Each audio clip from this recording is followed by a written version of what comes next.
Hello guys, welcome to my channel. So guys, आज हम बात करने वाले हैं कॉलियस प्लांट के बारे में। कैसे कॉलियस प्लांट को हम प्रोपोगेट कर सकते हैं। ये बहुत ही इजी टू मेंटेन प्लांट है, इजी टू ग्रो प्लांट है। इसकी आपको हेल्दी कटिंग्स लेनी है। ये बहुत सारे डिफरेंट कलर्स में आते हैं, burgundy, pink, green, mix colours, yellow.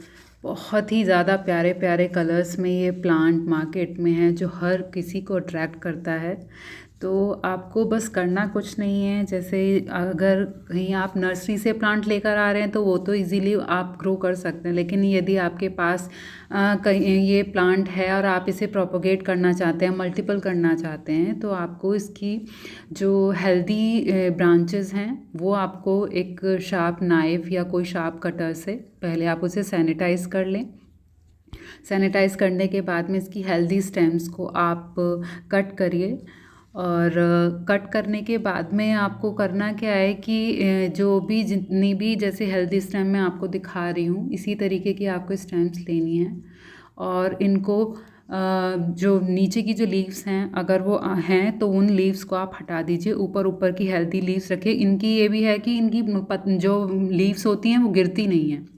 ये बहुत जल्दी प्रोपोगेट होने वाला प्लांट है। आप इनको वाटर में भी प्रोपोगेट कर सकते हैं। आपको कट करना है और डायरेक्ट वाटर जो ग्लास है या जार है जिसमें भी आप इनको प्रोपोगेट करना चाहते हैं वाटर में, आप उनको डायरेक्ट उसमें डालकर भी प्रोपोगेट कर सकते हैं। विद इन 4 वीक्स ये इसकी जो रूट्स हैं वो ग्रो होने लगती हैं।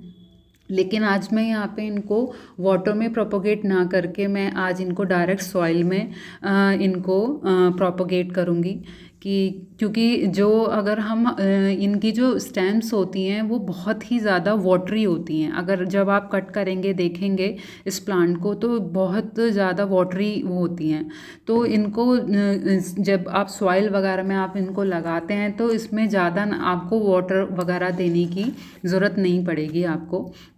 आपको सिर्फ सिंपल सॉइल लेनी है। जैसे कि यहाँ पे मैं कोकोपीट में और सॉइल में मैं इसको लगा रही हूँ। थोड़ी सैंडी सॉइल लेनी है। यहाँ पे आपको थोड़ी मडी सॉइल ऐसी नहीं लेनी कि जो काली मिट्टी या चिकनी मिट्टी होती है, उस तरीके की सॉइल आपको नहीं लेनी है यहाँ पे। अगर आपके पास सैंडी सॉइल अवेलेबल नहीं है तो आप जो रिवर सैंड है, river sand, course river sand जो होता है, उसमें मिक्सचर में भी आप थोड़ा कोकोपीट मिला के आप उसमें भी उसको ग्रो कर सकते हो ईजिली।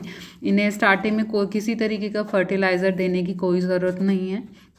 आपको बस इसको अच्छे से मिक्स करके उसमें आपको लगाना है। कैसे लगाना है वो मैं अभी आपको बताती हूँ। एक तो ये प्लांट बहुत ही ज़्यादा इजी टू मेंटेन प्लांट है। इसे प्लांट को ज़्यादा किसी चीज़ की ऐसी ज़रूरत नहीं होती कि आपको हैवी फर्टिलाइज़र देना है या किसी भी तरीके का कुछ ऐसा इनको कि ज़्यादा पानी देना है, बार बार इनको की देखभाल करनी है। आपको इनको बहुत ही ईजी टू मेंटेन प्लांट ये होते हैं। तो आज हम इन कटिंग्स को एक डिस्पोजेबल एक बॉक्स है, जो ये 6 मग्स का बॉक्स था थर्माकोल का, तो मैंने इसे फेंका नहीं था क्योंकि हमें घर में इस तरीके की चीज़ों को हमेशा ध्यान रखना चाहिए कि हम उन्हें ज़रूरी नहीं है कि हर चीज़ को हम मार्केट से ही लाकर उन्हीं में ही चीज़ों को ग्रो करें। तो ये मैंने प्लांट्स की कटिंग ग्रो करने के लिए इस तरीके की चीज़ों को मैं रख लेती हूँ, क्योंकि एक तो ये स्टडी भी होती हैं कि ऐसा नहीं है कि इनमें हम प्लांट ग्रो करेंगे तो पानी डालेंगे तो ख़राब हो जाएगा। थर्माकोल एक बेस्ट ऑप्शन है कटिंग ग्रो करने के लिए। तो आप इसी तरीके का कोई भी कंटेनर अगर आपके पास होते हैं तो आप हमेशा यूज़ किया करिए। तो आज मैंने भी ये करा और लकीली आज मेरे पास ये 6 मग्स का ये बॉक्स तो था ही था, तो मेरे पास कटिंग्स भी आज 6 हैं।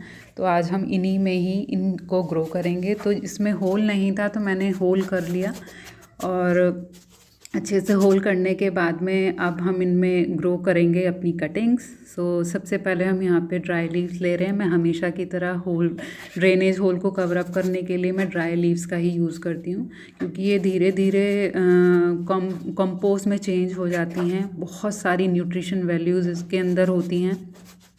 न्यूट्रिशन के अंदर पूरा भरपूर होता है, जो प्लांट्स के लिए बहुत अच्छा होता है। आप इसका असर भी देखेंगे। अगर आप यूज़ नहीं करते तो मैं हमेशा बताऊंगी कि आपको इन सब चीज़ों का यूज़ ज़रूर करना चाहिए। मैंने इसके ऊपर मल्चिंग के ऊपर भी मैंने इसकी वीडियो बनाई थी। ड्राई लीव्स को आप एज अ मल्च के लिए भी यूज़ कर सकते हैं। और यहाँ पे मैं एक चारकोल का पीस ले रही हूँ, जो मैंने एक एक इनमें डाल दिया है। चारकोल बेस्ट होता है।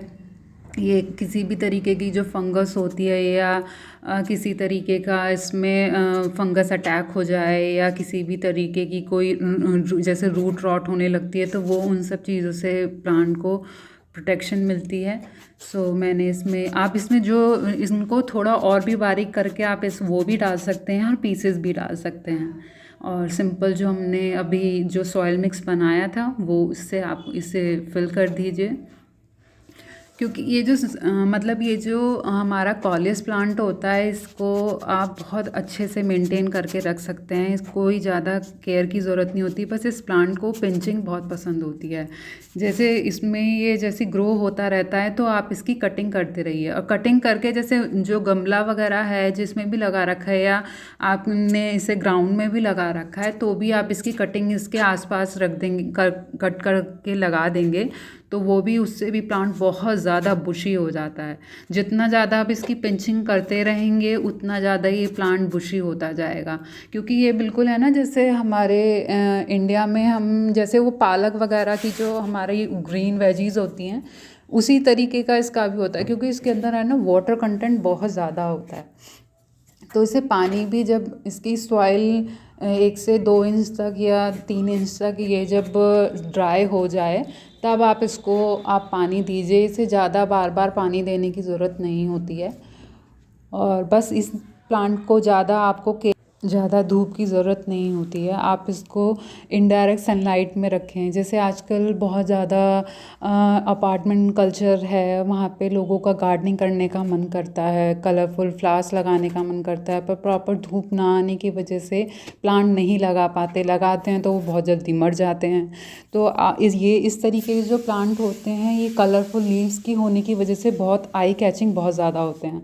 तो इन प्लांट्स की ज़्यादा केयर भी नहीं होती है, तो और इनको डायरेक्ट सनलाइट की ज़रूरत भी नहीं होती। तो ये लो लाइट में या इनडायरेक्ट सनलाइट में वार्मनेस मतलब टेम्परेचर में हो, तो ये वहाँ उस जगह पे बहुत अच्छा ग्रो करते हैं। तो अब हमारी सारी कटिंग सभी लगी चुकी हैं, लेकिन हम ये जो 2 छोटी छोटी भी कटिंग हैं, हम इन्हें नहीं फेंकेंगे। तो ये जो मेरे छोटे छोटे 2 नेट स्पॉट हैं, मैं इनमें भी इन दोनों छोटे छोटे प्लांट्स को भी हम यहाँ पे प्रोपोगेट करेंगे। क्योंकि मैं छोटी चीज़ों को भी नहीं फेंकती हूँ। ये प्लांट बहुत अच्छा ग्रो करते हैं, थोड़ी सी केयर की ज़रूरत होती है। तो आप अगर आपके पास भी छोटे छोटे ऐसे पिंच अगर बच जाते हैं तो आप उनको भी ग्रो कर सकते हैं। तो मैंने यहाँ पे इन छोटे नेट पॉट में इनको भी ग्रो कर लिया। आपको कुछ नहीं करना, बस वही वाला जो सॉइल मिक्सचर हमने तैयार करा था, आप उसी में ही इनको लगा दीजिए और ये भी ग्रो कर जाएंगे। हल्का सा इनके ऊपर स्प्रे कर देना तो ये भी हो जाएंगे बहुत अच्छे से। मुझे ये प्लांट बहुत बहुत ज़्यादा अच्छा लगता है, बहुत ही खूबसूरत प्लांट होता है। सो आज हमने इनकी बहुत सारी वैरायटीज़ को हमने प्रोपोगेट किया है, तो आप सब भी अपने घर में इन ऐसे ही ट्राई करिए। बहुत इजी मेंटेन प्लांट है, तो आप भी इस प्लांट को ज़रूर अपने घर में लगाइएगा। Thanks for watching. Thank you so much to all. Please subscribe to my YouTube channel Birds in Bloom. Thank you so much guys. Love you all. Bye bye.